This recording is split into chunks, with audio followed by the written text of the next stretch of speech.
Texas, 1,880. Vance Ironworks, dead of night. Sparks fly.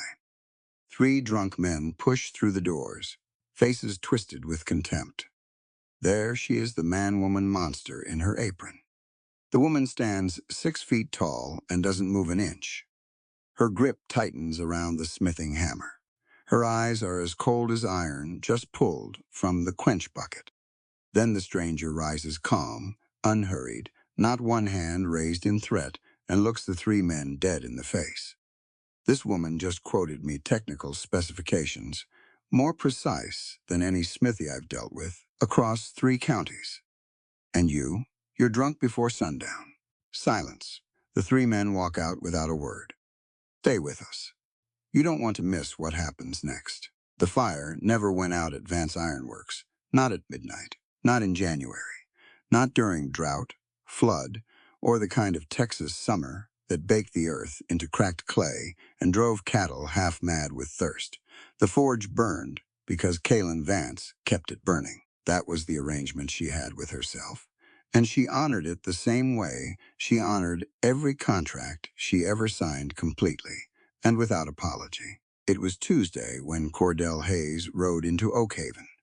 The town smelled like horses, sawdust, and somebody's overcooked supper. A few old men sat outside the mercantile playing cards with the slow, deliberate pace of men who had nowhere urgent to be. A dog crossed the main road without looking up. The afternoon sun sat low and mean over the rooftops, throwing long shadows across the dirt. Cordell didn't look left or right as he rode. He already knew where he was going. He could hear the forge before he saw it. That rhythmic iron clang cutting through the ambient noise of the town, like a clock keeping perfect time. Clang, clang, clang, steady, unhurried, confident. He followed the sound to the south end of Main Street, where a wide-fronted building stood with its double doors thrown open to catch the breeze. A hand-painted sign above the entrance read, Vance Ironworks Custom Fabrication and Metalwork. Below it, in smaller letters, Proprietor, K. Vance. Cordell dismounted, tied his horse to the post out front, and stood in the doorway for a moment before stepping inside. The interior was enormous, high-ceilinged and dark, except for the orange-white glow pouring out of the open furnace at the far end. Tongs, punches, and chisels hung on iron pegs along the walls. Finished work lined a shelf near the entrance hinges, hooks, brackets, a set of decorative gate scrollwork. So precise it looked like it had been drawn first and then somehow made real in metal. And at the center of it all, standing at the anvil with her back half turned to him, was Kaylin Vance. She was tall. That was the first thing Cordell registered. Not tall in the way that surprised you, tall in the way that simply was. She stood close to 6 feet, broad in the shoulders, her arms bare to the elbow and moving with the kind of easy, practiced authority that only came from years of real work. Her hair was pulled back and pinned, though several dark strands had come loose and were plastered to her neck with sweat. She wore a heavy leather apron over a work shirt, and her boots were steel-toed and scarred from 100 small accidents that hadn't slowed her down once. She struck the iron bar. A shower of sparks leapt sideways and died against the stone floor. She didn't look up. "Be with you in a minute," she said. Her voice was even. Not cold, exactly focused. Cordell put his hat in his hands and waited. He watched her work. She rotated the bar with the tongs, studied the color of the metal, struck it twice more in precise locations, then turned and set it in the quench bucket. Steam hissed up in a white cloud. She wiped her hands on a rag hanging from her apron string and finally turned to face him. She looked at him the same way she had looked at the iron with professional assessment. Measuring. Not unfriendly, but not yet friendly either. "What can I do for you?" "My name's Cordell Hayes," he said. "I run the Hayes Quarter Ranch, about 14 miles northeast of here. I need 200 custom fence posts and reinforced barbed wire, enough to run a full perimeter boundary on a new parcel I've taken on. I was told you're the finest steelworker in the county." Something shifted in her expression. "Just slightly. Who told you that?" "3 different people," he said. "The county surveyor, the man at the Oak Haven feed store, and the postmaster in Decatur. She looked at him a moment longer, then crossed to a low table covered in papers and pulled out a ledger. Reinforced barbed wire runs extra, tensile grade or standard gauge. Tensile, smart choice. She wrote something down. Custom posts what dimensions? And are you dealing with rocky ground or soft soil? Mix of both. Rocky along the north ridge, soft near the creek bottom. She nodded, still writing. I'll design a split post system. Heavier base diameter for the north run. Flanged anchors on the south. More stable than driving uniform posts into both soil types. Cordell watched her sketch a rough technical diagram on a scrap of paper, not explaining it, so he would be impressed, but because she needed to think it through, and the paper helped her think. She moved through the problem with calm efficiency. Turnaround on a job this size, she said, is 6 weeks, assuming no disruptions to my timber delivery. I'll need 30% down to start procurement. That's fair, Cordell said. She finally looked up from the paper. Something in her expression seemed to be waiting for him to add a qualification for a woman-run operation, or considering some small hedge that most men included automatically. He didn't.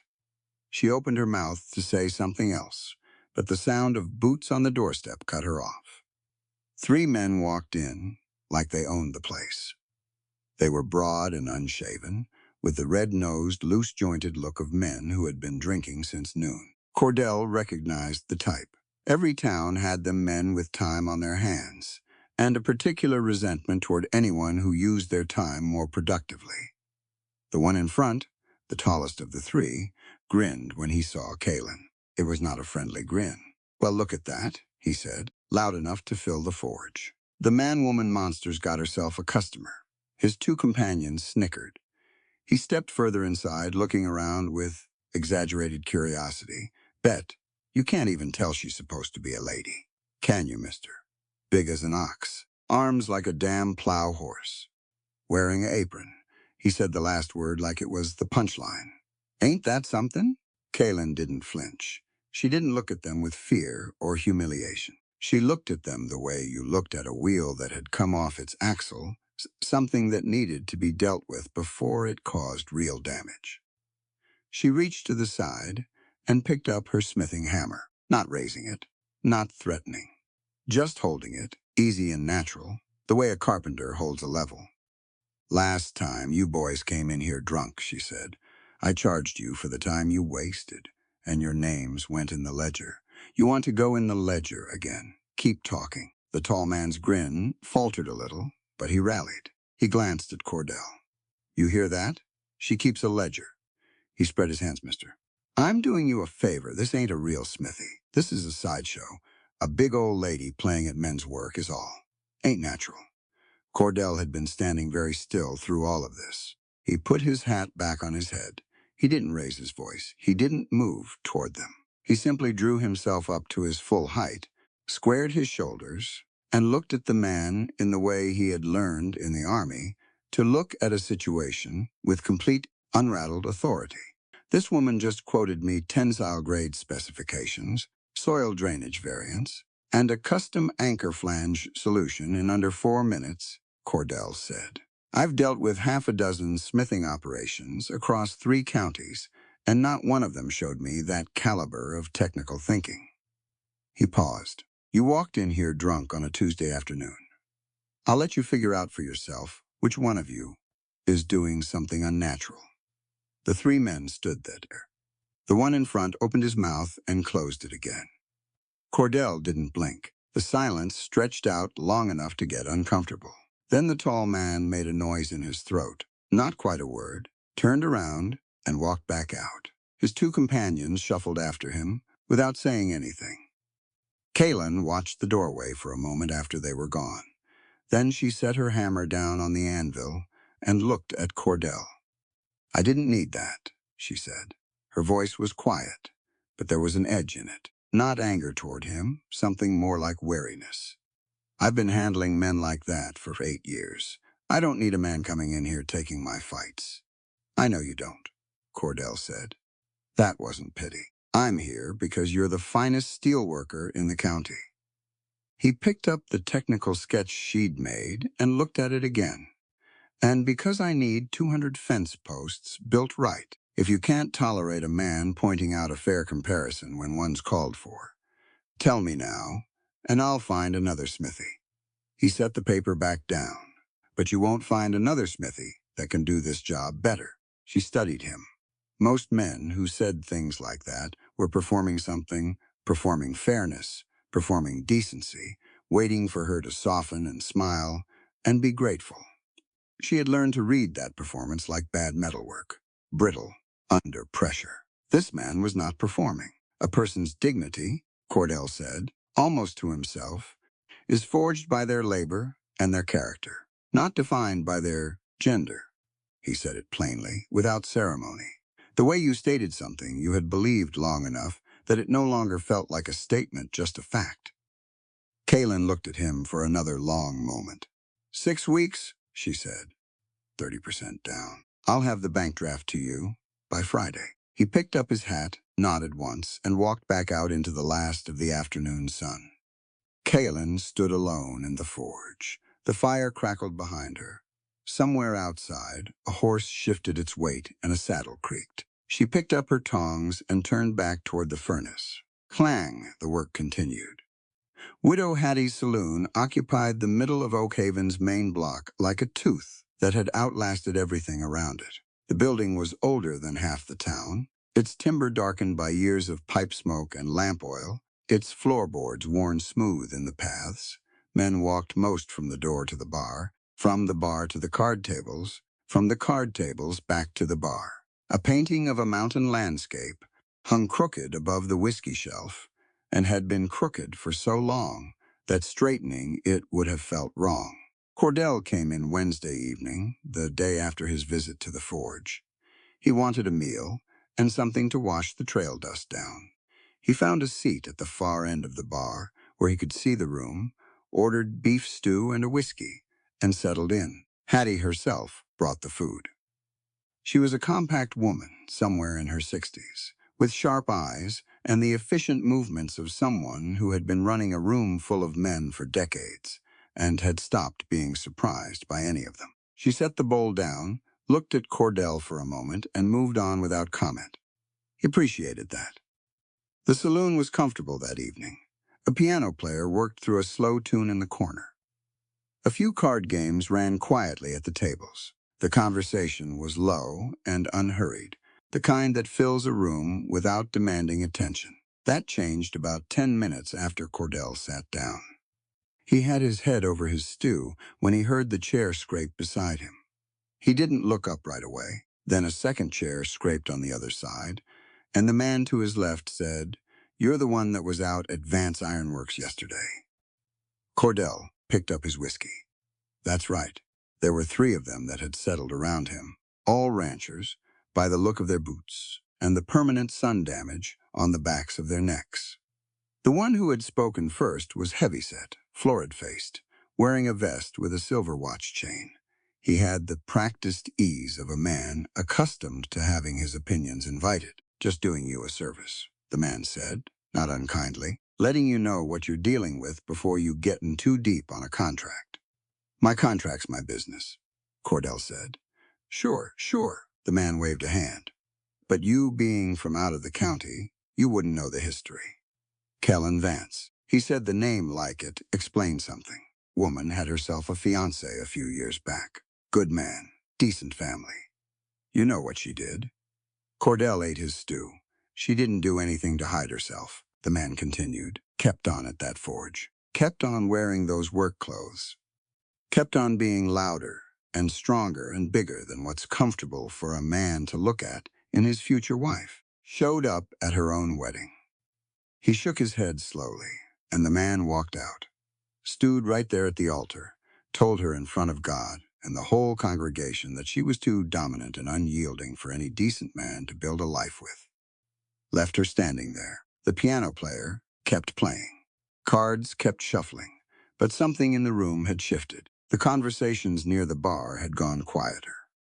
Cordell noticed without turning his head.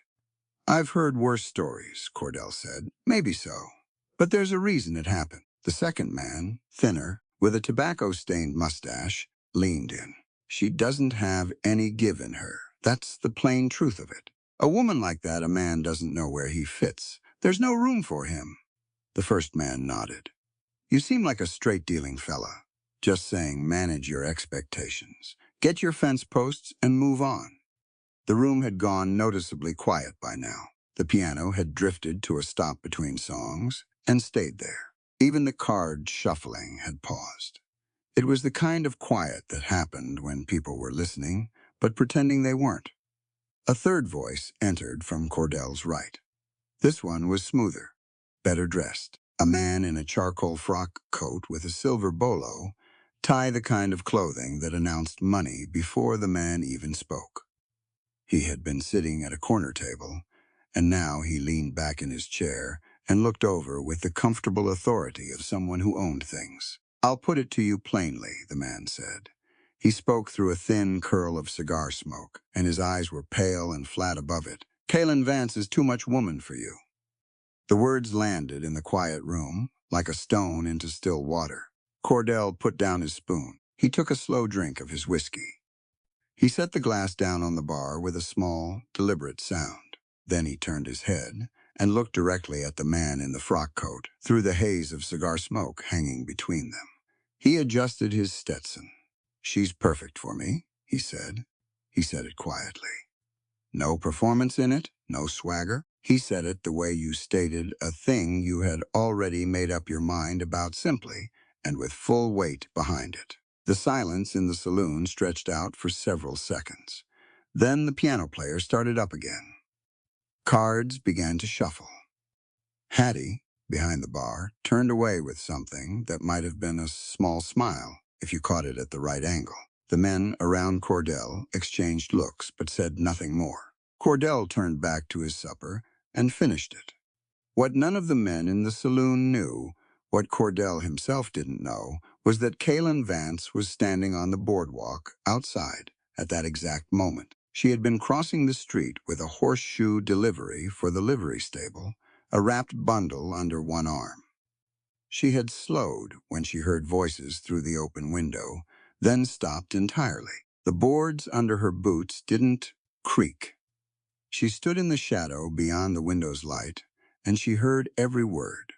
She heard the story told about her wedding day, heard it dressed up in the language of explanation and reasonable concern, the same way it had always been told. She had long since stopped expecting anything different from that story. She heard the man in the frock coat say his piece, and then she heard Cordell Hayes answer it. She's perfect for me. She stood there in the dark for a moment after. The bundle of horseshoes was heavy under her arm. The night air was warm and smelled like horses and dry grass. She thought about all the times she had overheard different conversations. Conversations about how she held herself wrong, spoke too plainly, worked too hard and too openly for a woman, had hands that were too calloused, a voice that was too direct. She had heard it so many times that she had begun to believe the problem was structural something in the architecture of who she was that would always require apology.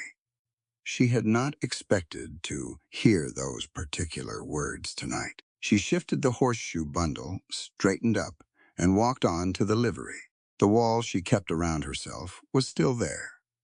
But something in one particular stone had come slightly loose, and she didn't have a hand free to press it back. Cordell came back to the ironworks on Friday morning with the bank draft. Kaylin was already in the middle of a project when he arrived, a set of reinforced door brackets for the county jailhouse, work she had taken on ahead of schedule to keep the furnace productive while waiting on timber. She saw him come through the door and acknowledged him with a nod, then went back to the brackets until she reached a stopping point. She did not rush on his account. He did not expect her to. When she was ready, she wiped her hands and brought out a flat drafting board she kept behind the workbench. She had spent 2 evenings since their first meeting developing the blueprint sketches for his fencing system, detailed drawings with measurements noted in her precise small handwriting. along each margin. They sat together at the wide table near the forge entrance. Kalen spread the sketches out and weighted the corners with iron slugs to keep them flat. North ridge posts, she said, pointing. I went with a 3-inch diameter at the base, tapered to 2 above the soil line. That'll resist frost heave better than a uniform post would. Down here at the creek bottom, I'm using a flanged plate anchor with a cross brace buried 18 inches. She moved her finger along the drawing. You lose very little vertical height, and you gain significant lateral stability. Ground that soft, you need it. Cordell studied the drawings. He asked questions, good ones, specific ones, about spacing intervals and wire tension loads, and whether the barbed wire gauge she intended to use would stand up against cattle pressure from large herds. She answered every question with the same direct precision she brought to everything. He did not once suggest she simplify her explanation. He did not nod with the polite, glazed expression of a man waiting for the technical part to end. He followed it, asked follow-ups, and twice made notes in the small leather pocket notebook he carried. Kalen noticed this. She was accustomed to being either ignored or condescended to during technical conversations, and the absence of both was so uncommon that it registered as its own distinct thing. "This is good work," he said about the drawings. "It's a good problem," she said. "Mixed soil conditions across a large perimeter. You have to actually think it through." I don't mind a problem that requires thinking. They were still working through the final specifications, post intervals, along the creek run, total wire yardage when the shadow fell across the doorway.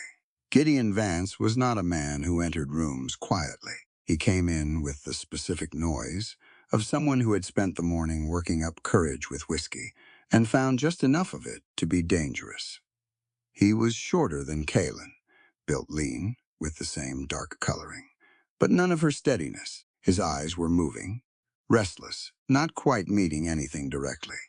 2 men came in behind him. They were not the type who worked for wages. They were the type who worked for a share of whatever was being taken. "Callan," Gideon said. He tried to make it sound casual and didn't quite manage it. Callan looked at him without expression. "Gideon." He pulled a folded paper from his coat and held it up. "I've been in contact with a buyer. There's a man named Thorne who wants this property for a warehousing operation. He's offering good money." He put the paper on the drafting table, on top of the fence blueprints, without looking at Cordell. "The deed lists both our names. Kalen, I've got rights here." "You have a name on a deed," Kalen said. "You haven't set foot in this building in 4 years. You haven't paid a single tax assessment, haven't covered a single supply order, haven't put 1 hour of work into this place." "Don't matter," Gideon said. "Legal is legal." "I need money," Gideon said. The bluster came down a little, and what was under it was worse, something desperate. "And mean I've got debts. Serious ones. Thorne's offering to take on the deed in exchange for settling what I owe. You'd walk away with your fair cut." "This is my forge," Kalen said. "Papa left it to both of us because he thought you might eventually become someone who deserved it. You didn't." One of the men behind Gideon shifted his weight and put his hand near his belt. Cordell stood up from the table. He didn't do it loudly, just came to his full height and turned to face the room, and the man near the belt stopped moving. "Miss Vance," Cordell said, his voice level, "do you have paper and ink?" She looked at him. What for? Because what your brother's describing is a forced sale under financial duress with third-party coercion in the room." He nodded toward the 2 men behind Gideon. "That's not a legal transaction, but you need it documented before it goes any further. Every conversation, every threat, every name." He looked at Gideon, "And I'd like to know the name of this buyer." Gideon didn't answer. Thorne, one of the men behind him, said, apparently without thinking. The other one shot him a look. Cordell kept his eyes on Gideon. "We're going to write up a business protection agreement today. It'll document Miss Vance's sole operational standing, her documented contributions against your complete absence of any, and the active contract she's currently holding with my ranch." He paused. Your name may be on that deed, but any judge in this territory is going to look at 8 years of ledgers and one legitimate business contract before he looks at your gambling debt. Gideon's jaw moved. He looked at Kaylin. She was watching him with an expression that was not anger and not sadness, something harder and more final than either. Get out of my forge, she said, and take Thorne's men with you. Gideon looked like he wanted to say something else. He didn't find anything worth saying. He took the paper off the table and left. The 2 men went with him. When they were gone, the forge was quiet, except for the low roar of the furnace. Kaylin sat back down at the table. She looked at the fence blueprints for a moment. From the back of the workshop came the soft sound of a broom on stone. Kaylin turned slightly and raised her voice. Timmy, come on out. A boy of about 12 appeared from behind a stack of iron rod stock. He was slight, with a serious face and ink-stained fingers. He had been back there the whole time. You were listening, she said. It wasn't an accusation. Yes, ma'am, he said. Good. She pulled a stool out from under the table and pushed it toward him. Come, sit down. We'll do your reading lesson while Mr. Hayes and I work on this agreement. The boy came and sat. Kaylin took a thin book from a shelf by the table, a primer, well-worn, and set it in front of him. Then she turned back to the blueprints and looked at Cordell. He reads at noon and runs margin calculations. At 2 o'clock, she said. That's the schedule. Every day? Every day. She picked up a pencil. I told him once that knowledge and integrity are the only things no man in the West can steal from you. So he shows up and I teach him. It's a fair arrangement. Cordell looked at the boy, who was already opening the primer with the focused expression of someone who understood the value of what he was being given. He's lucky, Cordell said. He's disciplined, Kaylin said. That's better than luck. She smoothed the blueprint with the flat of her hand and got back to work. Cordell sat down across from her, pulled out his notebook, and did the same. The forge fire breathed and crackled behind them. Outside, the town of Oakhaven went about its afternoon, and at the corner of a drafting table, covered in careful drawings, a 12-year-old boy read the same sentence 4 times until he was certain he had it right. The sky turned the wrong color at noon. Kaylin noticed it first. She was out in the timber yard behind the ironworks, checking a delivery of oak planks, when the light shifted, went from the flat white of a hot Texas afternoon to something greenish and strange, like the sun was filtering through dirty glass. The wind dropped to nothing. Even the horses in the livery stable, 2 streets over, went quiet. She had grown up in this country. She knew what that quiet meant. Timmy, she called out, already moving toward the forge doors. Get the shutters on the east windows. Right now. The boy appeared from inside and looked at the sky. His eyes went wide and then serious, and he went to work without asking questions. That was one of the things Kaylin valued most about him. He had learned that when she gave an instruction with that particular tone, the time for questions was after. The dust storm hit Oakhaven 30 minutes later. It came from the northwest, a red-brown wall that swallowed the horizon and kept moving. By the time it reached the main street, it was moving fast enough to strip loose shingles off rooftops and send them spinning. Sand and grit drove horizontal through the air, finding every gap in every window frame, every crack in every door. The sky went the color of rusted iron. Cordell had ridden into town that morning to sort out a lumber supplier issue related to the fence contract. He was at the feed store when the wall hit. He paid for what he had, pulled his bandana up over his nose and mouth, and turned his horse toward the south end of Main Street.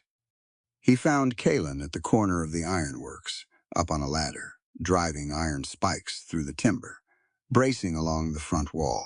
The wind was already strong enough to make the ladder sway, and she was compensating for it with her legs and one hand while swinging a hammer with the other. Cordell tied his horse to the iron post at the side of the building, where the wall broke some of the wind, and went to the base of the ladder. "Hold it," she shouted down. He grabbed the sides and planted his feet. She drove 3 more spikes in rapid succession, came down the ladder fast, and they moved together to the next timber frame without a word passing between them. There was no time for coordination speeches.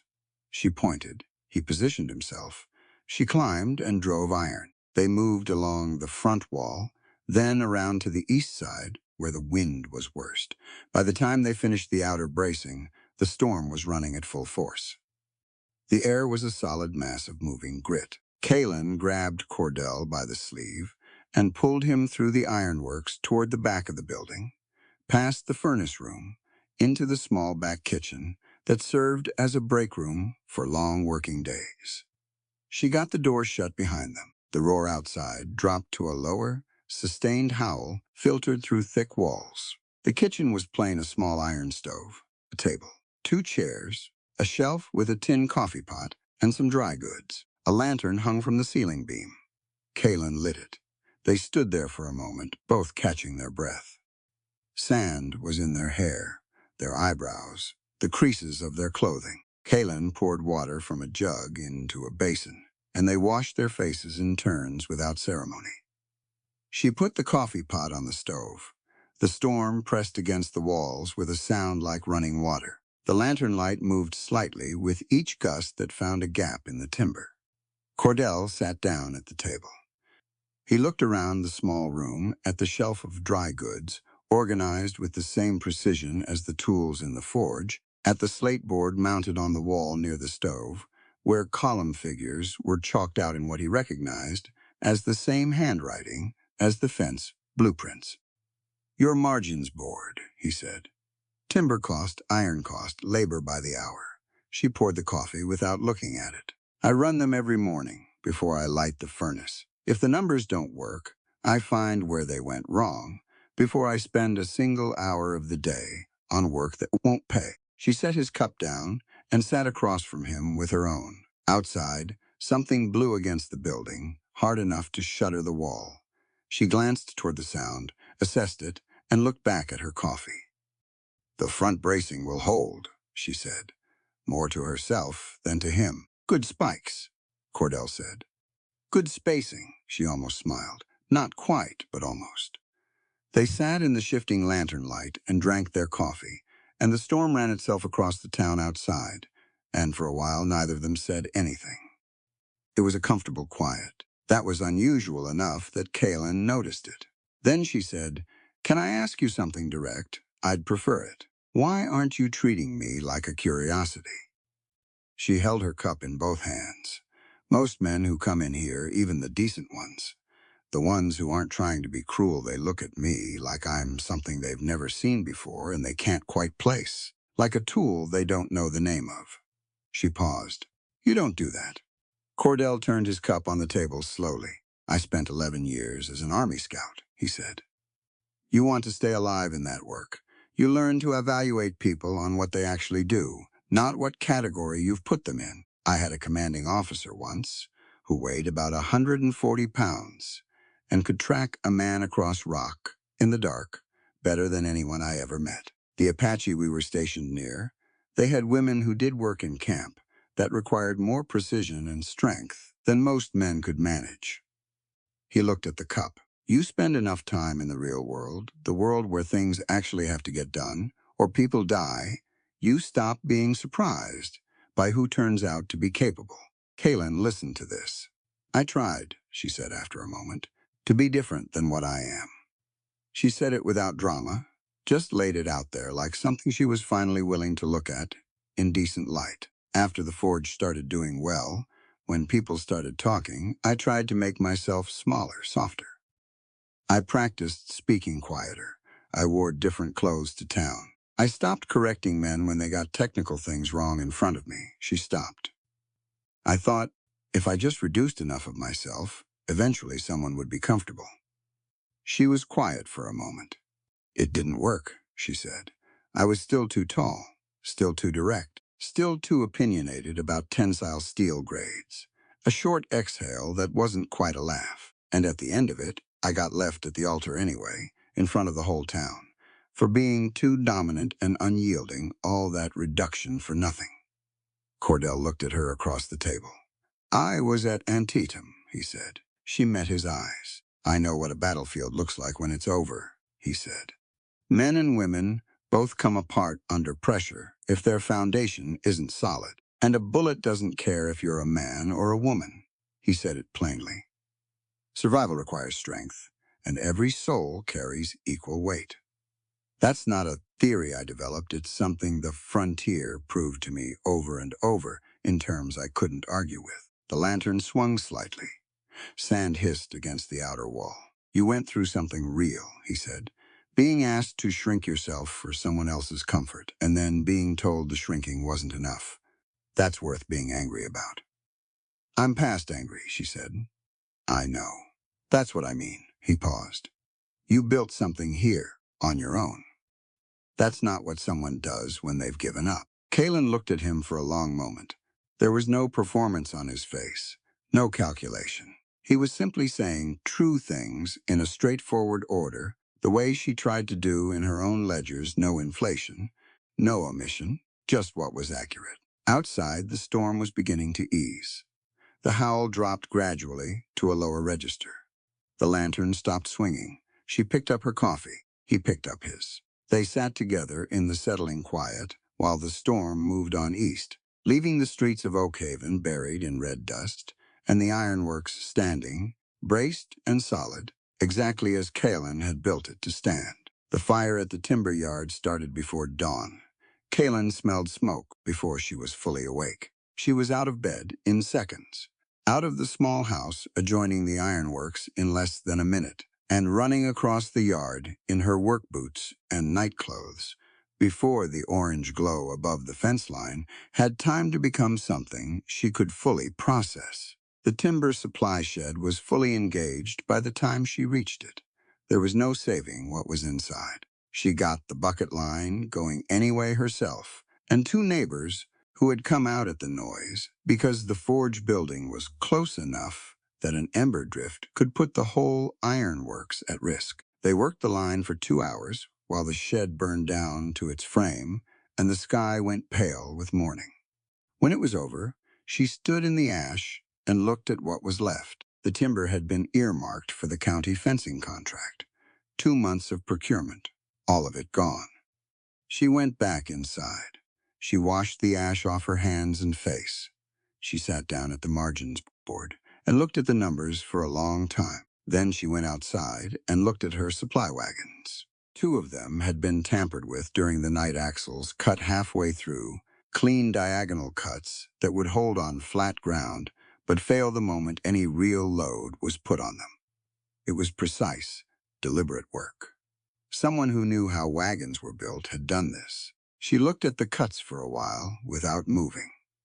Then she went to find Cordell. He was at the Oakhaven boarding house, where he had been staying while the fence contract moved through procurement. She knocked at 7 in the morning, and he answered the door already dressed. My timber yard burned last night, she said. My supply wagons were sabotaged. The cuts are clean. Someone who knew the work did it.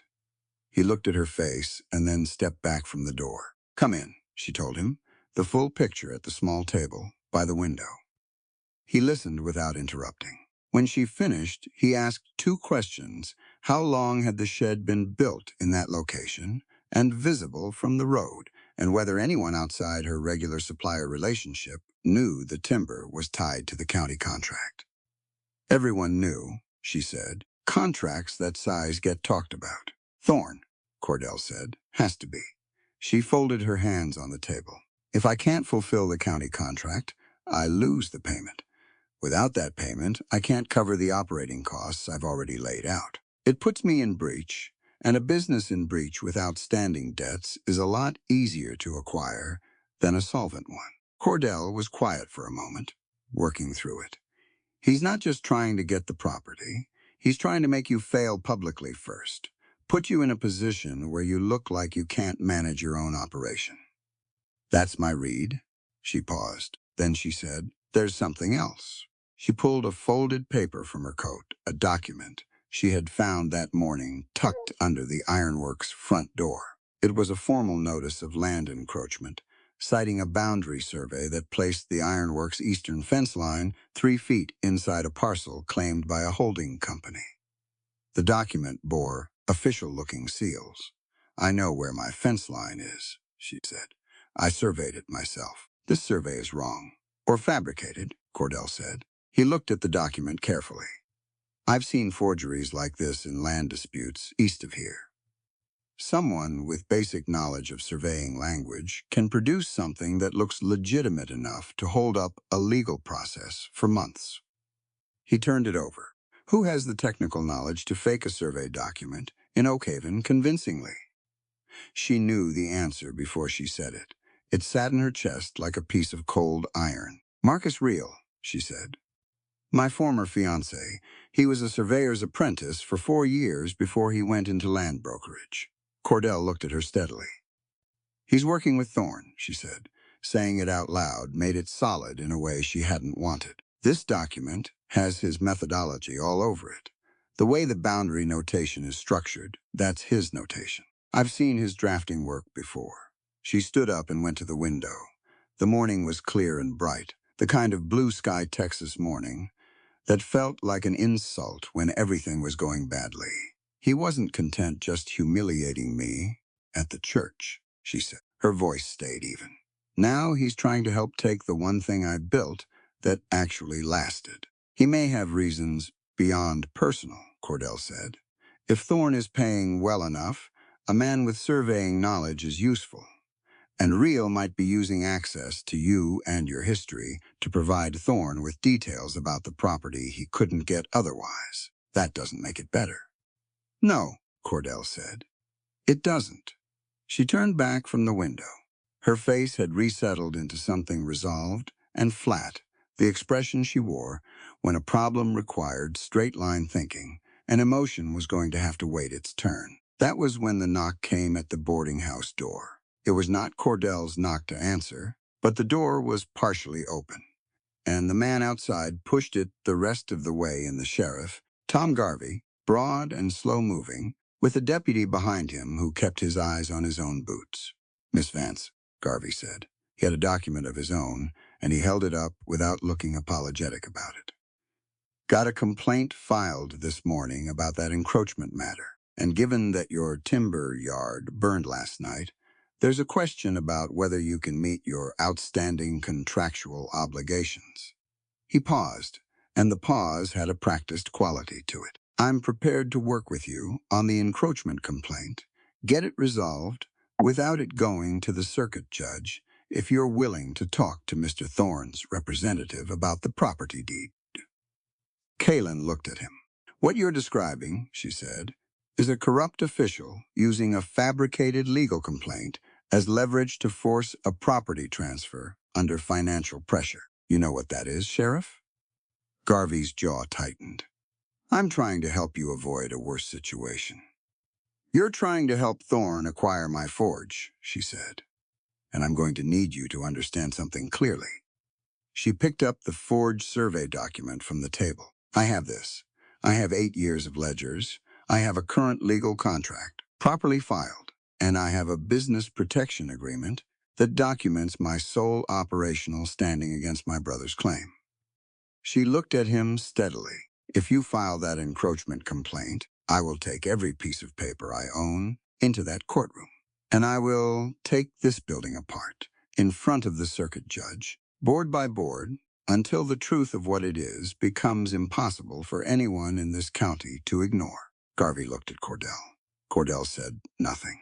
He sat with his hands flat on the table and looked back. The sheriff stood there for a moment longer. Then he folded the document and put it back in his coat. "You've got until the circuit judge's next sitting to sort your affairs," he said. Then he left. The deputy never looked up from his boots. When they were gone, the room was quiet. Kaylin sat back down at the table. She breathed out slowly. She had not mentioned that Gideon had come by the forge 2 days prior, that he had gone through the small cash box she kept locked in the back cabinet. She wasn't sure how, exactly, but the lock had been forced, and the box cleaned out. $43 in operating reserve. Gone. She had not mentioned it because until this moment, until all of it was laid out together, she had not fully let herself believe how coordinated it all was. Thorne had her timber. Her wagons were sabotaged. Her brother had taken her cash. A corrupt sheriff was threatening arrest.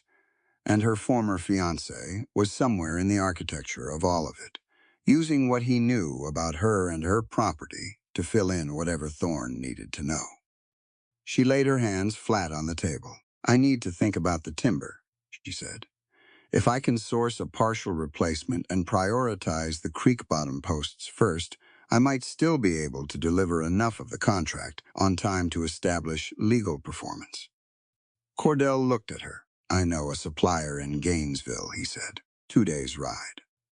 "Then we need to talk about Cedar Canyon," she said, "because if we're hauling iron posts and timber components through that pass at night to make the delivery window, we need to plan it exactly right." She pulled the contract timeline from her coat and spread it on the table.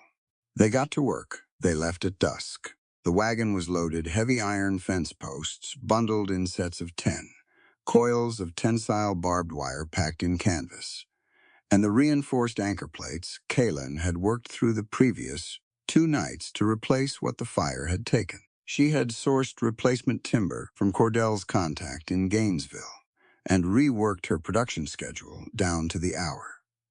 The county contract delivery window had 3 days left. Cedar Canyon was the only route that cut enough time off the journey to make it work. Kaylin drove the lead wagon. Cordell rode alongside on his roan gelding. The replacement wagon had been repaired new axles, properly fitted this time, checked and checked again before a single pound of iron went on it. They moved out of Oakhaven as the sun went flat and orange behind the western hills. The first hour of the journey was open country, easy grade, dry grass, on both sides of the road, catching the last light. They didn't talk much. Kaylin was running calculations in her head delivery sequence, post-placement order, the legal paperwork she had organized in a flat case under the wagon seat. Cordell watched the terrain on both sides of the road, with the patient attention of someone who had spent years in country where the next mile was never guaranteed. The canyon entrance came into view around 9 o'clock, when the sky was fully dark, and the stars were out hard and bright across the Texas sky. Cedar Canyon was a limestone passage, maybe a quarter-mile long, with walls that rose 30 feet on both sides and narrowed in places to barely enough width for a loaded wagon. The road through it was packed earth over bedrock, solid in dry weather, unpredictable in wet. The local ranchers used it because it cut 4 hours off the eastern route. In good conditions, it was unremarkable. In bad conditions, it was a trap. The conditions were already changing. Kaylin could smell it before she could see it, that particular damp electric smell that preceded hard rain in this part of Texas. A smell like turned earth and ozone together. The stars to the northwest were disappearing behind cloud cover, moving in fast. "Cordell," she said. "I see it," he said. He had already turned his horse to look northwest. The cloud line was solid and moving. In the distance, too far yet to hear clearly, the sky flickered. "We can make it through the canyon in 20 minutes if we push," she said. "If we turn back now, we lose the delivery window." He thought for about 4 seconds. Push through. She put the horses to a faster pace and entered the canyon. The limestone walls rose around them. The wagon wheels found the bedrock beneath the packed earth, and the ride went rougher, but more solid. Cordell rode close to the left wall, where he could see both ahead and up at the canyon rim. The darkness inside the passage was heavier than open country dark. The walls blocked out whatever residual skylight existed, and the lanterns on the wagon threw moving shadows against the pale stone. They were halfway through when the first shot came. It came from the right rim, high above. The muzzle flash appeared as a white-orange bloom in the dark, and the bullet took a chunk out of the limestone wall 6 inches from Cordell's head. He was off the horse and low before the echo finished rolling through the canyon. "Rim!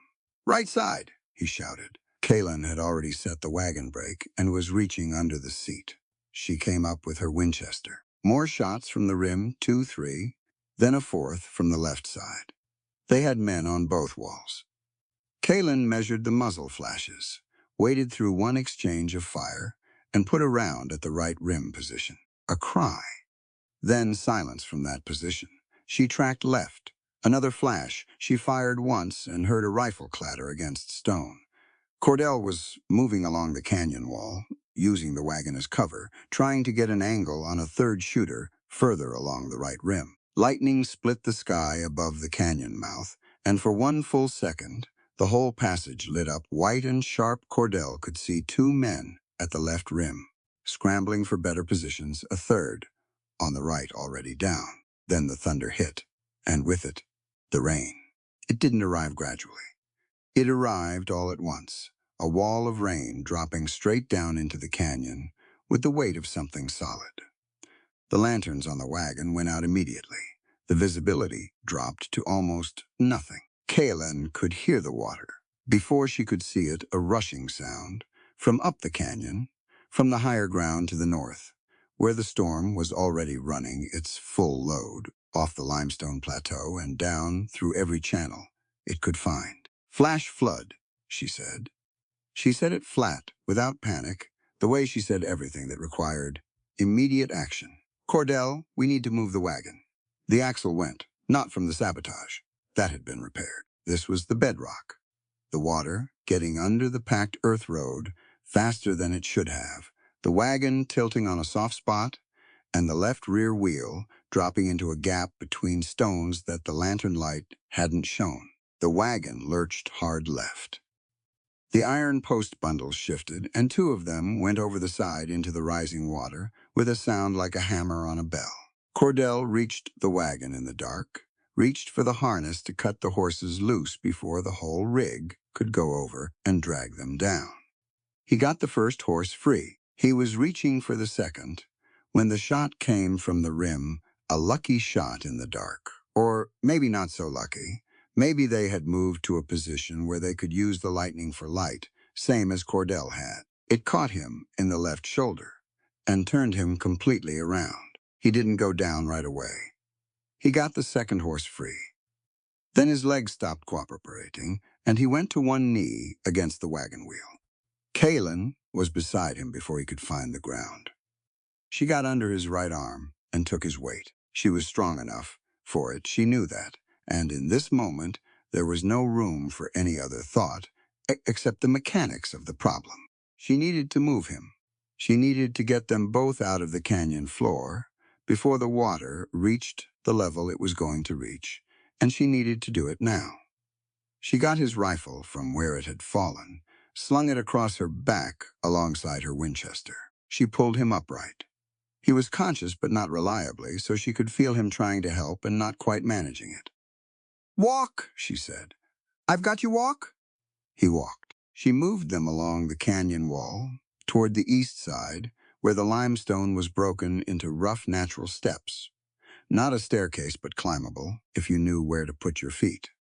She had scouted this canyon 6 months ago, when she first bid on the county contract. She had looked at it the way she looked at every structure. Where are the weaknesses? Where are the exits? What does this space do when the conditions change? The water was at their ankles, shins. Behind them, what was left of the wagon was already moving. She found the first rock step in the dark by feel. She took Cordell's weight entirely as they climbed, her left hand gripping the limestone, her right arm around him, her legs driving them upward. He was heavy with gear and blood loss, and she climbed anyway. The floodwater hit the canyon floor in full force behind them. The sound was enormous, a rolling freight train roar that echoed off the stone walls and filled the whole canyon. The level rose 8 feet in 2 minutes. They climbed until the water was below them. She found the cave 12 feet up the east wall, a natural recession in the limestone, maybe 10 feet deep and 6 wide. The ceiling low but flat. She got Cordell inside and set him against the back wall. He was pale and sweating in the way that meant blood loss was winning against effort. His eyes were open. He was watching her. She could still hear horses above the canyon rim, moving fast, back and forth, the men up there, trying to find a way down, or waiting to see what came out. She pulled her revolver, 1 bullet remaining. She checked it once and held it ready. Then she looked at Cordell.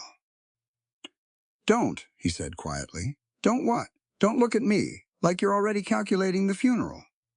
She looked at him for a moment.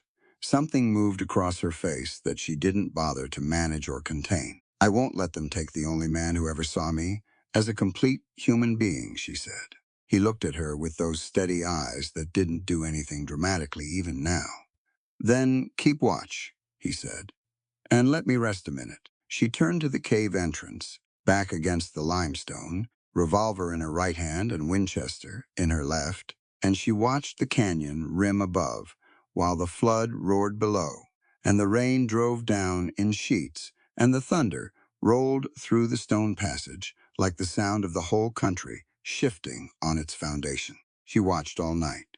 The flood crested around 2 in the morning and began to drop by 3. Kalen tracked it by feel more than sight, the sound changing pitch as the water level fell, the echo in the canyon shifting from full and resonant to something with more empty air in it. By 4 o'clock, the canyon floor was visible again, muddy red limestone slicked with silt and debris.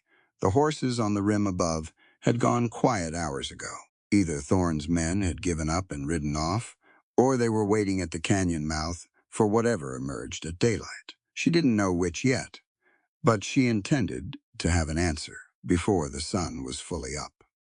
First things first, Cordell's shoulder had bled through the compress she'd made from her spare work shirt. She needed to address that before anything else, because a man who survived a gunshot and then bled out in a limestone cave while help was a day's ride away had not actually survived the gunshot. She went through her trail kit by feel, knowing the position of every item in it because she had organized it herself and never let it fall into disarray. Trail kit discipline was something her father had taught her.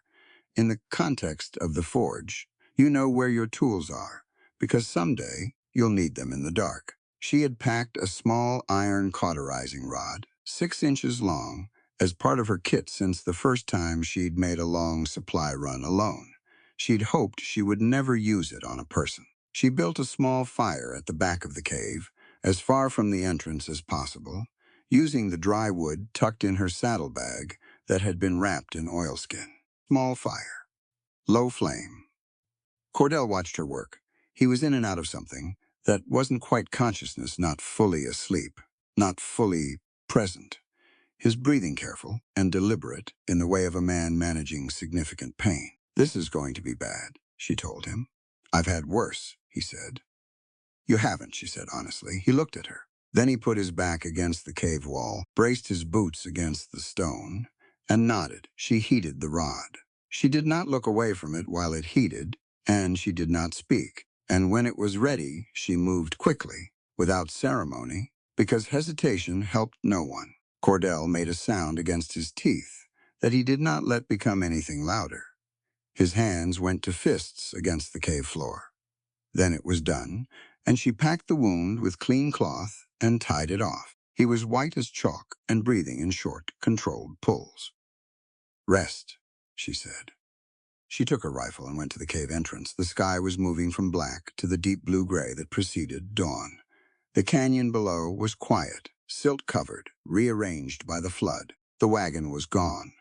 The iron posts that had been on it were somewhere downstream, buried in mud or lodged against rocks. The horses she had cut loose. She could see one of them miraculously, standing about 40 yards down the canyon near the east wall. The other she couldn't account for yet. She tracked the canyon rim with her eyes, moving slowly, looking for the silhouette that would mean Thorne's men were still there. She found nothing on the east rim. The west rim was harder to see against the lightning sky. But after 20 minutes of watching, she was satisfied the horses she could faintly hear were far off and moving away. Thorne's men were not interested in a canyon still running with mud and unknown threat in the pre-dawn dark. They would reassemble and report back, and Thorne would make his next move through legal channels, because his direct action had failed to produce a body. She came back into the cave and sat against the wall beside Cordell, close enough that she could feel the warmth from him. She needed to know he was still generating it. He was asleep. His breathing had evened out. She stayed awake. She watched the cave entrance while the sky outside shifted through its colors gray, then the thin, pale blue of early morning, then the first gold. Her shoulder ached from the climb. Her hands were cut from the limestone. She ran through the inventory of what they had left: one horse, visible in the canyon, possibly a second somewhere, the rifle and revolver, her trail kit, and the flat legal case still strapped under her coat, where she had put it before the shooting started. The documents were intact: the ledgers, the business protection agreement, the evidence of the forged survey. All of it was dry and intact in its oilskin wrapping. She had lost the iron posts. She had lost the wagon. She had almost lost Cordell. She had not lost the case. That mattered. She sat and thought about exactly why it mattered and what she was going to do with it when they got back to Oakhaven. And by the time the sun was fully over the east rim and pouring clean morning light into the canyon, she had a clear plan. Cordell opened his eyes. He looked at the cave entrance. He looked at the light. He looked at Kaylin. She was sitting against the wall with her rifle across her lap and her back straight. Her hair had come fully loose from its pins. She had ash on her forearm from the fire and a cut above her left eyebrow she either didn't know about or had decided wasn't worth addressing. Her face was tired in the way that came from an entire night of sustained alertness, but her eyes were clear. He had found her standing guard at the cave mouth. "How long?" he asked. "All night," she said. He was quiet for a moment. "You should have woken me for the second watch." "You were shot," she said. "I know." He shifted, tested the shoulder, winced, and stopped testing it. "Thank you." "Don't," she said, not unkindly. "We're partners on this contract. You'd have done it for me." "I would have," he said. "That's what I mean." He said it looking at her directly, and she heard what he was actually saying: not gratitude for the first aid specifically, but recognition of what they had become to each other through the full span of these weeks. Two people who did not have to perform strength or restraint or competence for one another's benefit. Two people who simply showed up and did what was required and trusted the other to do the same. He sat forward. "I didn't come into your life to save you," he said. "I want to be clear about that. I came because you make the finest reinforced fence posts in the county." Shifted in his expression. "But somewhere between the blueprints and the canyon, I realized I'd rather stand next to you than anywhere else I've ever been." Kaylin looked at him for a long time. "You're feverish," she said. "You might be saying things you don't mean." I'm not feverish," he said. I cauterized. She held his gaze. Then she stood up, picked up her rifle, and went to the cave entrance. "There's a horse in the canyon," she said. "I need to go down and get it. When I come back, we're going to talk about how we get to Oakhaven. And then, she said, I'm going to walk into that town, and I'm going to take 8 years of careful work into that courtroom, and I am going to take apart every fraudulent piece of this whole operation in front of the circuit judge." She looked back at him over her shoulder. "But first, the horse," she said. She climbed down into the morning light, and Cordell sat in the cave entrance and watched her move across the canyon floor with the rifle on her shoulder and her head up, deliberate and sure, the same way she stood at the anvil, the same way she'd driven iron spikes in a windstorm, the same way she did every single thing she had ever decided to do. The sun was full up now, warm on the limestone. He thought about what mutual survival actually felt like, which was different from what he had imagined before he'd experienced it. It didn't feel dramatic. It felt like a woman walking across a muddied canyon floor to catch a horse, competent and undefeated, while a man with a bandaged shoulder watched from a cave and felt, for the first time in longer than he could accurately remember, that the right place to be was exactly where he was. They rode back into Oakhaven on a Thursday morning. One horse between them, the roan gelding Kaylin, had retrieved from the canyon floor, the steadiest animal either of them had, which was fortunate because Cordell's shoulder made mounting and dismounting a careful operation, and he needed a horse that didn't require managing. Kaylin walked the first 2 miles out of the canyon, until the gelding's breathing was steady enough to carry double, then rode behind Cordell with her arms around him to keep him upright on the rougher ground. She did not mention this arrangement more than necessary. He did not make a point of it either. They came into town from the East Road, covered in canyon silt and dried blood, riding double on a horse that had spent the night loose in a flood channel. They looked like exactly what they were. Two people who had gone through something serious and come out the other side. The town noticed. People on the boardwalk stopped. A woman in front of the dry goods store put her hand to her mouth. Two men by the barber shop straightened up from their lean and watched without speaking. Kalen looked straight ahead and kept the gelding at a steady walk toward the ironworks. She got Cordell settled in the back kitchen, the same room where they had sheltered during the dust storm, which felt like a long time ago now. She cleaned and redressed his shoulder with proper supplies from her medicine cabinet. He sat through it with his eyes forward and his jaw set, and when she was done, he rolled his sleeve down carefully and stood up. "I need my coat," he said. She looked at him. "You need to sit for another hour." "I need my coat," he said again, without argument in it, just clarity. "And then I need to know when the circuit judge is sitting." She looked at him for another moment. Then she went and got his coat. The circuit judge, a man named Hollis Pratt, was sitting that afternoon. He held court in the county building, at the north end of Main Street. A plain two-story structure, with a courtroom on the ground floor that smelled permanently of old paper and pine resin. Word had gotten around Oakhaven, it always did, that Kalen Vance was back from Cedar Canyon, and that something had happened out there, and that the encroachment complaint and the Forge property matter were coming before Judge Pratt that afternoon. By 2 o'clock, the courtroom had more people in it than it had seats. They stood along the walls. Widow Hattie was there, near the back, her arms folded and her face sharp with attention. Several of the ranchers who had filled Cordell's ears at the saloon were there. The schoolteacher, the postmaster, the man from the feed store. People who had lived alongside Kalen Vance for years, who had passed her on the street and talked about her behind her back, filling the room now with the particular quality of attention that meant they understood this mattered. Marcus Reel was there, seated at the front on the opposing side. He was a lean man of about 35, well-dressed in the careful way of someone who wanted to be taken as prosperous. He did not look at Kalen when she came in. Sheriff Garvey stood near the door with his deputy. Barnaby Thorne himself sat behind Reel, like a man who expected the proceedings to be a formality. Kalen came in with her flat legal case and set it on the table. She opened it and laid out her materials in the order she intended to use them: 8 years of ledgers, organized by year, the original property deed, with dated documentation of every tax payment she had made, the business protection agreement, the county contract with its filing stamps intact, and the forged survey document in its own separate envelope. Judge Pratt entered, took his seat, and looked at the room over his glasses.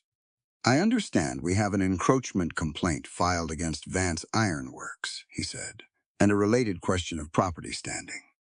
Miss Vance, I'll hear your response first." Kalen stood. She had rehearsed none of this in the usual sense. She had simply lived it, and living it had given her everything she needed.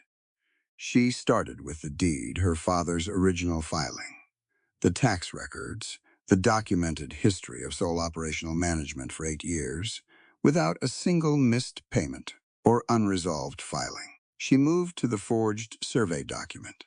She laid it next to the original county survey on file at the land office, a copy she had obtained that morning before court. She walked Judge Pratt through the notation methodology, the specific structural errors in the forged document that indicated it had been produced by someone with surveying knowledge but not surveying experience. She named Marcus Reel by name. She explained his background, his 4 years as a surveying apprentice, and his current business relationship with Thorne's holding company, which she had documented through the county business registry. Pratt looked at Reel. Reel looked at the table. She moved to the business protection agreement. She presented the documented evidence of Gideon's absence. From the operation, no tax contributions, no filed labor hours, no material procurement against her own 8 years of continuous, documented, sole management. She presented the active county contract as evidence of legal operational standing. She laid it all out in front of the judge with the same calm precision she brought to a technical blueprint. No flourish, no emotional appeal. Just structure, evidence, and the logical conclusion those things produced. Thorne's attorney made objections. Pratt heard them and set them aside, one by one, because each one ran up against a piece of paper that said something specific and documented. Reel was asked to speak to the survey document. He began a prepared statement about professional surveying standards. He was 2 sentences in when he made the mistake of looking up at Kaylin. Whatever he found in her expression stopped him mid-sentence. He looked back down at his papers. In the brief silence, Sheriff Garvey shifted near the door, and then he moved. He stepped forward, and his hand came up toward his holster, not quite drawing, but moving, and the message in the movement was clear enough. The room went rigid. A woman near the back wall made a small sound. Cordell stood up. He came to his feet from the chair where he had been sitting to Kaylin's right, and he reached into his coat with his good arm and produced a brass star, which he set on the table in front of the judge with a flat, deliberate sound that carried through the room. "My name is Cordell Hayes," he said. His voice was even and clear. "I am a United States Deputy Marshal. I have been operating under sealed orders investigating syndicate activity in this county, including land fraud, cattle rustling, and official corruption." He looked at Garvey. His hand rested near his own holster. "Sheriff, if that hand moves another inch toward your weapon in a federal proceeding, I will arrest you before it clears the leather." Garvey's hand stopped. He took it away from his belt entirely and stood very still. The room breathed. Pratt looked at the badge. He looked at Cordell. He looked at the sealed order documentation. Cordell produced from his coat and laid on the table beside the badge. "I am not here to try this case," Cordell said, and he said it to the room as much as to the judge. "That is Miss Vance's work, and she has done it. I am here to ensure that the proceeding is not disrupted by men with a financial interest in its outcome." He looked at Thorne. "Mr. Thorne, I have a separate federal warrant for your arrest on charges of syndicate land fraud and cattle theft across 4 counties. That will proceed after this hearing concludes." Thorne stood up. He looked at his attorney. His attorney looked at his papers and said nothing useful. Pratt turned back to the evidence on the table. It took him 11 minutes to rule. The encroachment complaint was dismissed as fraudulent.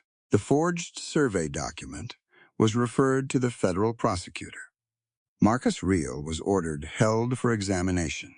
Gideon Vance's claim against the forged property was denied on grounds of documented absence of contribution. The county contract was confirmed as valid and in good standing, with a deadline extension granted, given the documented criminal interference with its fulfillment.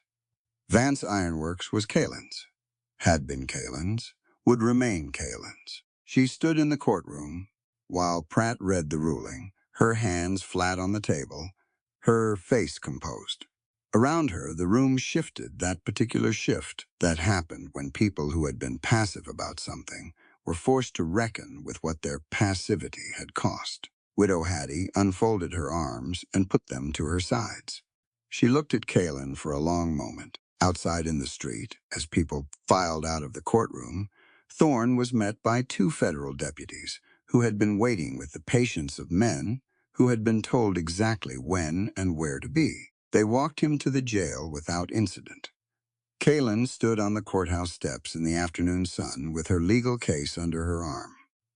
Cordell came and stood beside her.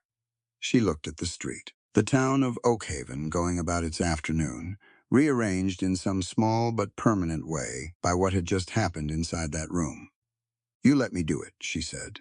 "It was yours to do," he said. She nodded slowly. "The badge." "Sealed orders," he said. "I couldn't disclose the investigation until there was a federal interest to protect. The moment Garvey moved in a federal proceeding, there was. She looked at him sideways. You could have used it earlier. Made things easier. For who? She thought about that. A real man stepping in, throwing federal weight around, making the case go away, and Kaylin Vance standing in the aftermath with her evidence never examined, her expertise never demonstrated, her 8 years of careful work never laid out in front of the county, and confirmed as exactly what it was. I see, she said. I know you do, he said. 3 days after the trial, Thorne's syndicate made its last move. It came at night, the way desperate things usually did. 8 riders, armed and riding fast from the South Road, headed for the ironworks. Word reached Kaylin through Tommy Briggs at the livery, who had heard it from a ranch hand, who had seen the riders assembling at Thorne's property that afternoon, and understood what assembled riders meant. Kaylin heard the information. She thanked Tommy. She went into the forge. She had been expecting something like this. Thorne was in federal custody, but his men were not all of them. An organization built on fear and money didn't dissolve the moment its head was removed. The men who remained had their own reasons to want the ironworks gone, their own debts and grievances and reputations at stake. They would make one more attempt.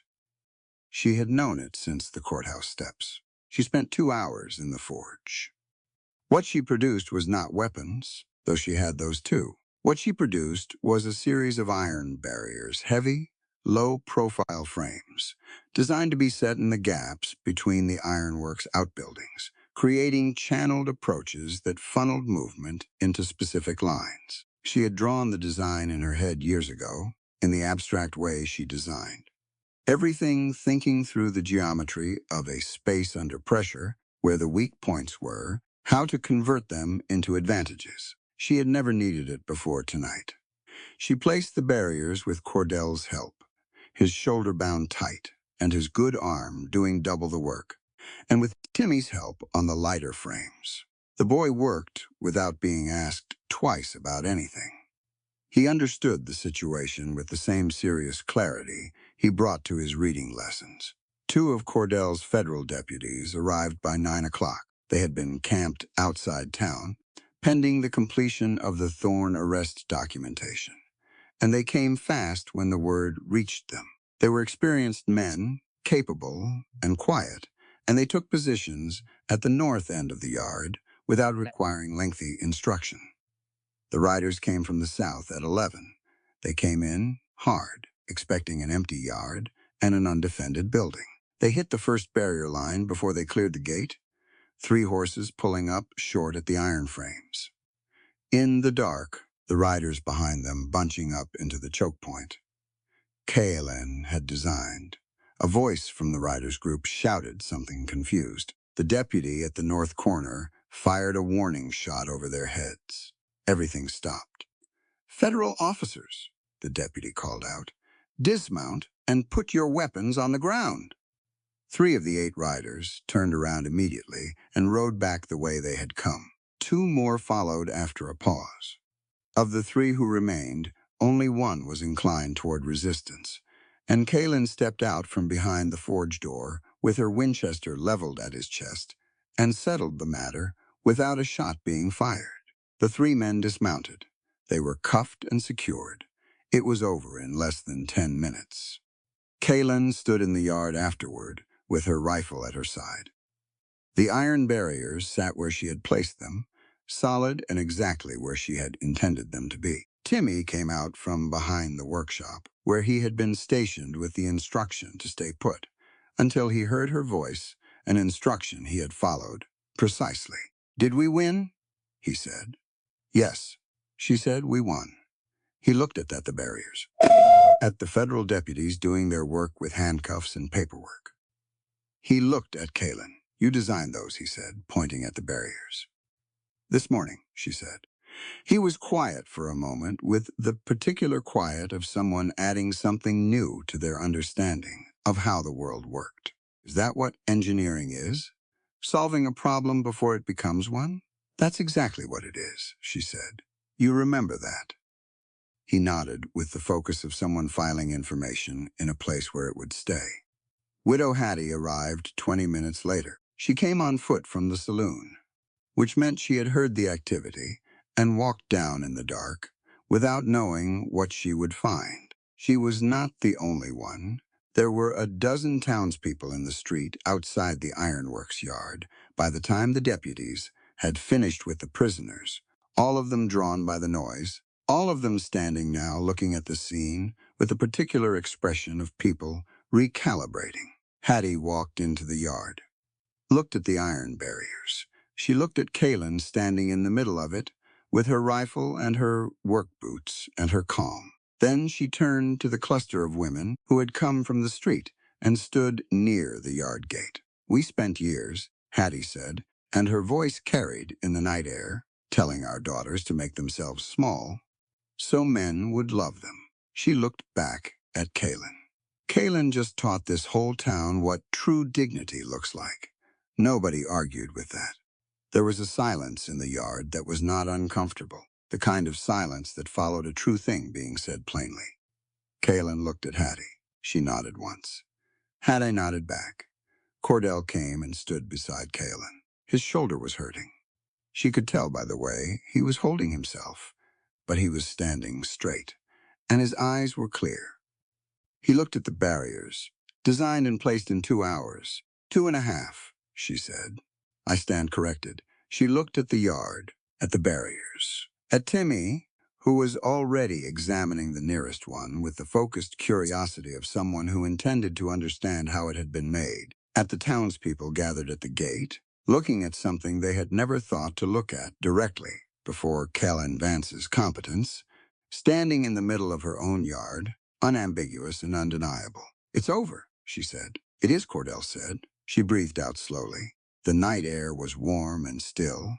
Somewhere across town, a dog barked twice and went quiet, and the stars were out hard and clean above the ironworks roof. The wedding was on a Saturday in October, when the Texas sky went that particular shade of gold that only happened in the fall, deep and warm, and so clear it seemed like you could see further than usual, like the air itself had been cleaned out and replaced with something better. They held it in the courtyard of Vance Ironworks, not in the church. The church had been offered and politely declined, for reasons neither Kaylin nor Cordell had to explain at length to anyone who had been in Oakhaven for the past 3 months. The courtyard was swept clean, the iron gates hung fresh flowers from their crossbars, and the anvil, the main anvil, the one Kaylin had used every working day for 8 years, stood at the center of the space, because Kaylin had not moved it, and Cordell had not suggested she should.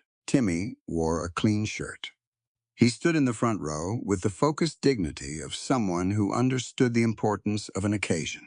Widow Hattie stood beside him, wearing a blue dress that suggested she had put more effort into today than she would ever directly admit. The federal deputies who had remained in Oakhaven to finish the Thorne prosecution paperwork attended in their work clothes, which was appropriate because this was not a formal occasion in the usual sense. It was something more specific than that 2 people who had already established the terms of their partnership in legal documents and shared danger and honest conversation, making those terms permanent. The minister was brief. Neither Kaylin nor Cordell had asked for length. When it came time for the ring, Cordell reached into his coat pocket.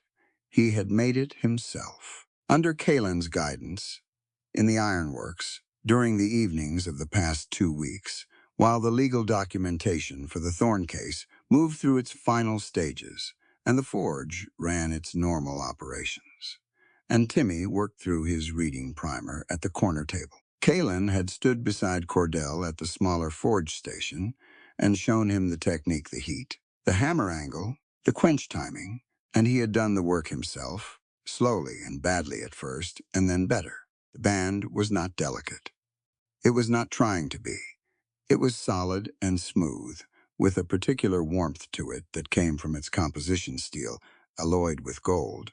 The 2 metals worked together at the temperatures required to fuse them without destroying either one. Two distinct metals with different melting points, different properties, different histories, fused together without either one losing what it fundamentally was. Kalen looked at it in his hand before he put it on her finger.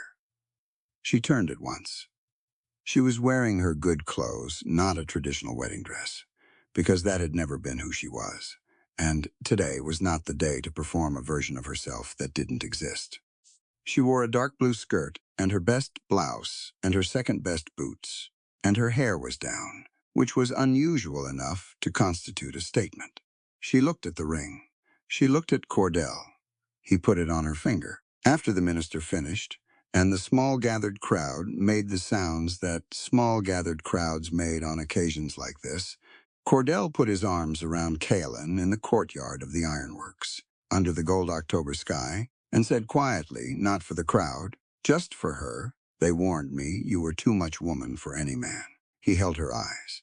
But they failed to realize that a real man never asks the woman he loves to make herself smaller. She heard it, every word of it. She had heard things said to her and about her whole life about her height, her hands, her directness, her work, her voice, the space she occupied in the world. She had spent years trying to compress all of that into something that would fit more comfortably in other people's expectations, and had failed at the compression, and had been punished for the failure, and had eventually slowly, at significant cost, come back to the original dimensions of herself, and decided to stand there and let anyone who had an objection come forward with it. Nobody had ever simply said, "You don't need to compress."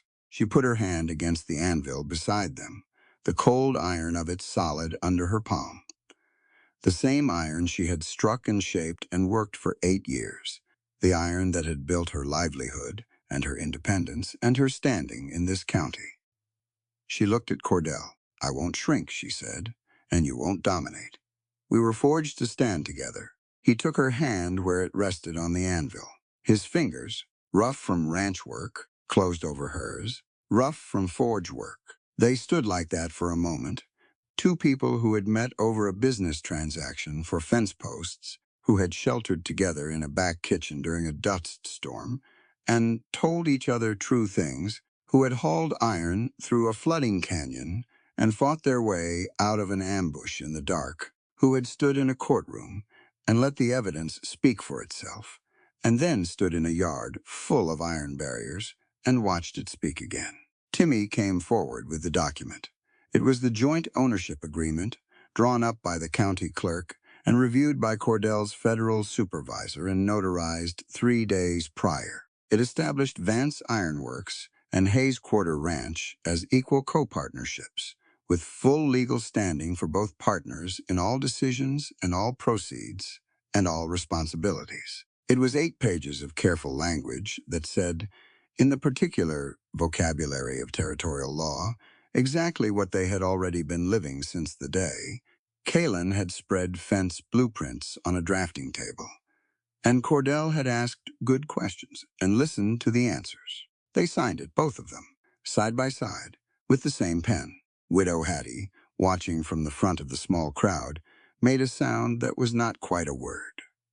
She put her hand over her mouth briefly and then removed it, because she was not a woman who stood for that kind of display, not even from herself. The October afternoon stretched long and golden over the ironworks courtyard. Somebody had brought food from the saloon, a practical contribution that Hattie had organized without being asked, and the gathering moved toward it with the relaxed ease of people who were exactly where they were supposed to be.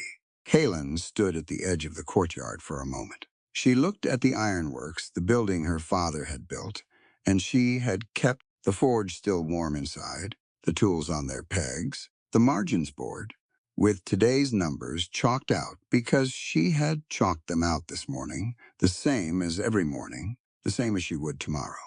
Cordell came and stood beside her. They looked at the building together. "What's the first project?" he said.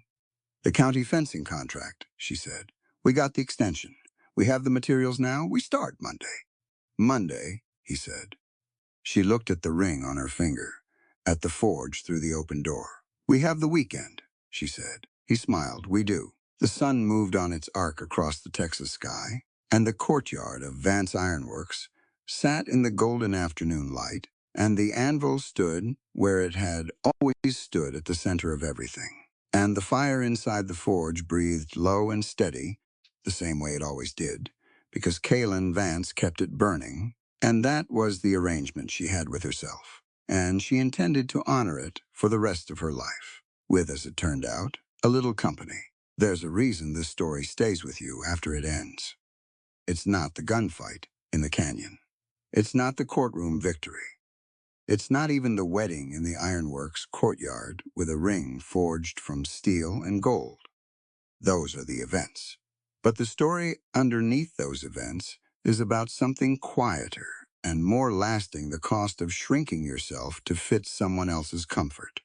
And what happens when you finally stop? Kaylin Vance spent years trying to compress who she was. She softened her voice. She changed her clothes. She stopped correcting men who were wrong about things she knew better than anyone in the room.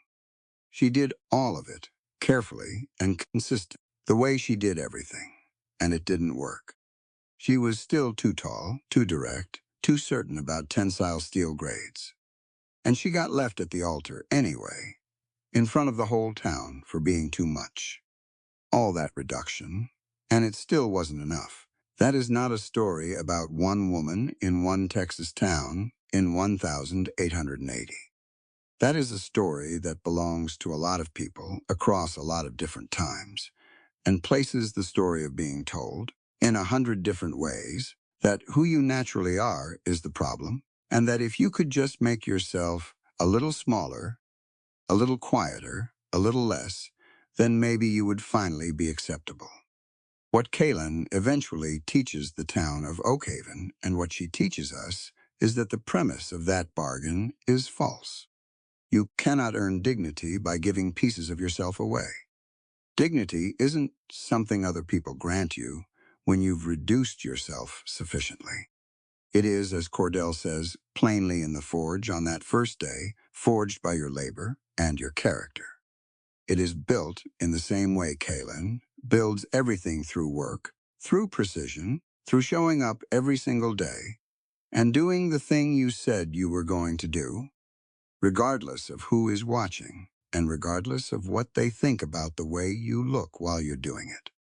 Cordell matters in this story, not because he rescues Kaylin, he doesn't.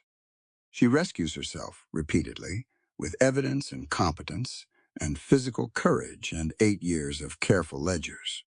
Cordell matters because of what he doesn't do. He doesn't ask her to be less. He doesn't flinch at her height or her directness or her expertise. He doesn't perform decency while secretly waiting for her to soften.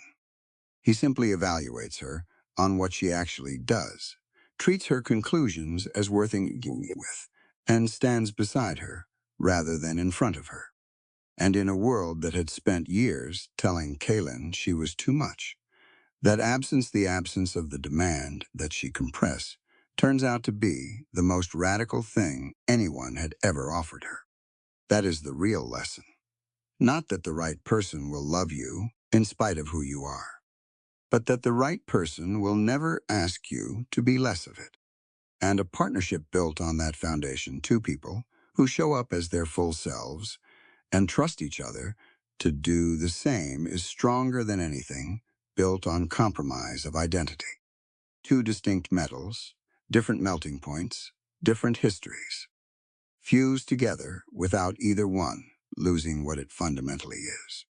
So if this story gave you anything to carry with you, let it be this.